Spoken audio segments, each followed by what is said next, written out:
अस्सलाम वालेकुम। Was drama still Noor Jahan जो अपने इख्तिताम तक पहुंच ही गया और नूरजहां खुद भी अपने इंजाम पर पहुंच गई। सबका जीना हराम करने वाली और सब पर हुकूमत करने वाली नूरजहां बहुत जल्द अकेली रह जाएगी। सुंबुल शादी के लिए राज़ी तो हो गई। वो नूरजहां के घर खुद अपनी शादी का कार्ड देने आई और नूरजहां को बातें भी सुना कर गई।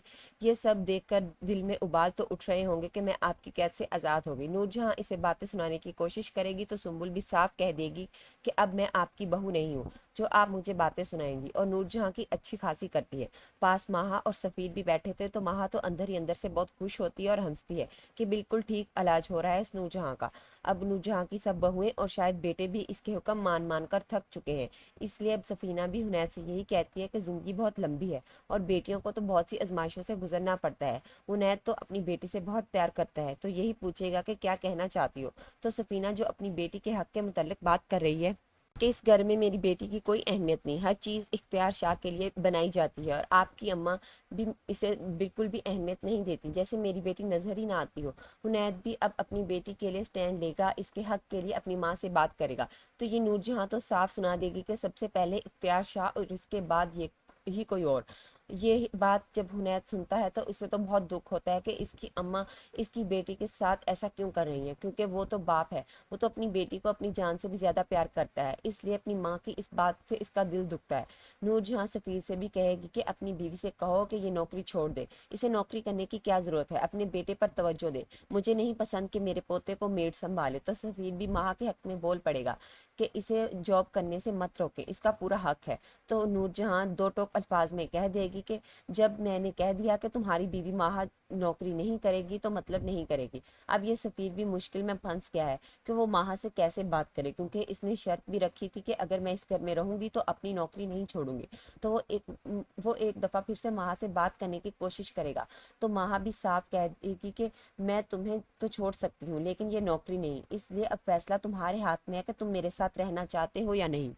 सफीना जो अपना काम कर रही है वो माहा को और ज्यादा भड़काती है कि कहीं नूरजहां की बात ना मान ले। तो वो माहा से यही कहती है कि तुम तो नूरजहां की चहेती बहू हो, तुम्हें तो इन्हें पोते की खुशी दी है, तो वो तुम्हारी सारी बातें मानती हैं और हर काम में तुम्हारी मर्जी होती है, तो तुम्हें फिर क्या परेशानी है। लेकिन माहा को तो पता है कि नूरजहां कैसी औरत है, इसने खुद अपनी आंखों से इसके बदलते रंग देखे हैं कि वो इसके पोते की माँ जब नहीं थी तब नूरजहां का इसके साथ कैसा सलूक था और इख्तियार शाह की पैदाइश के वक्त इससे कैसे मीठी बनती थी जैसे इनकी लाडली बहू हो।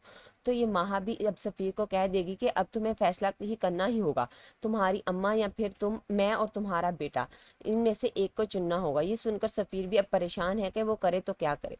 उधर नूरबानो जो अपने बाबा की कमीज़ पकड़कर रो रही थी जो इन्होंने अपनी वफात के वक्त पहनी थी।